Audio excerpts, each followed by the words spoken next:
আসসালামু আলাইকুম। আজকের সন্ধ্যের ভিডিওতে আপনাদের স্বাগতম। একটা নতুন ভিডিও নিয়ে চলে আসলাম। আজকের ভিডিওটা খুব সুন্দর এবং সহজভাবে উপস্থাপন করেছি।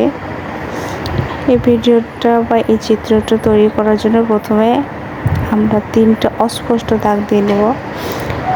এই দাগের মাধ্যমে খুব সহজে দৃশ্যটা অঙ্কন করা যাবে। এই দাগটা ছাড়াও আপনার দৃশ্যটা অঙ্কন করতে পারেন, তবে যদি এই দাগটা আমরা ব্যবহার করি তবে 2টা ঘর আমরা খুব সহজে তৈরি করে নিতে পারবো।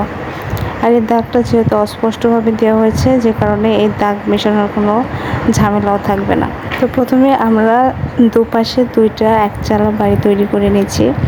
একচালা বাড়ি তৈরি করা খুব সহজ। মাত্র 3টা দাগ দিয়ে আমরা একটা একচালা বাড়ি তৈরি করতে পারি। আমরা একই মাপ নিয়ে 2 পাশে 2টা একচালা বাড়ি তৈরি করেছি। এবার এই বাড়িতে আমরা ঘরের দরজা এবং জানালা তৈরি করে নেব।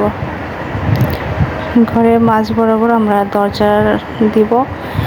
একইভাবে এই পাশেও আমরা একটা দরজা অঙ্কন করব।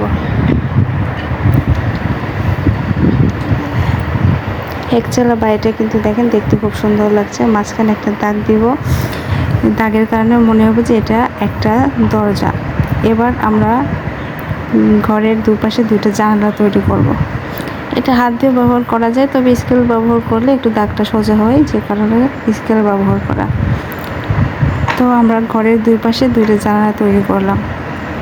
ছোট বাচ্চাদের জন্য এই ভিডিওটা খুব সহজ হবে এবং খুব সহজেই তারা দেখে দেখে আঁকাতে পারবে।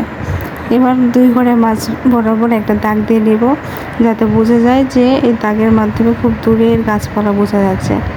দূরের গাছপালা আঁকাতে হয় না, শুধু ঝাউ গাছের মতো বোঝানোর জন্য এভাবে বাঁকা বাঁকাকে যদি আমরা দাগ দিই তাহলে মনে হবে যে এটা একটা দূরের গাছপালা।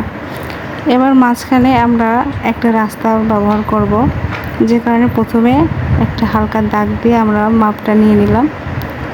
এবার একটা 4B পেন্সিল দিয়ে আমরা রাস্তাটা সুন্দর করে এঁকে নিচ্ছি।